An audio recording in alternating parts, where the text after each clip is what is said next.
அனைவருக்கும் வணக்கமா. இன்னைக்கு திங்கட்கிழமை இல்லையா? திங்கட்கிழமை அப்படின்னு சொன்னாவே சிவனுக்கு உகந்த நாள். சிவனுக்கு உகந்த நாளில் அவருக்கு பிடிச்ச மலர்களால் பிடிச்ச இலைகளால் நம்ம அர்ச்சனை செய்தோம் அப்படின்னா நமக்கு எல்லா நன்மைகளும் வரும், நம்மளுடைய வேண்டுதல் எல்லாமே நடக்கும். அப்படிங்கிறதுக்காக தான் இந்த பதிவு. நான் வில்வ இலையை வச்சு முன்னாடியே போட்டிருந்தேன். இப்போ இந்த சங்கு பூவால் நீங்கள் 16 திங்கட்கிழமை சிவன் கோவில்லையாவது நீங்கள் அர்ச்சனை பண்ணினீங்கன்னா இந்த பூவை வச்சு உங்களுடைய வேண்டுதல்கள் எதுவாக இருந்தாலும் பலிக்கும். இதை சிவனுக்கு மிகவும் பிடித்த பூ அப்படின்னு சொன்னால் சங்குப்பூ.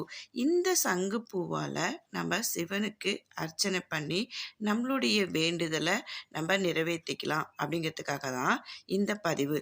இது மாதிரி நல்ல தகவல்கள் உங்களுக்கு வேணும் அப்படின்னு நீங்கள் நினச்சிங்கன்னா என்னுடைய சேனலை சப்ஸ்கிரைப் பண்ணிக்கோங்க. உங்களுக்கு பயனுள்ளதாக இருக்கும்.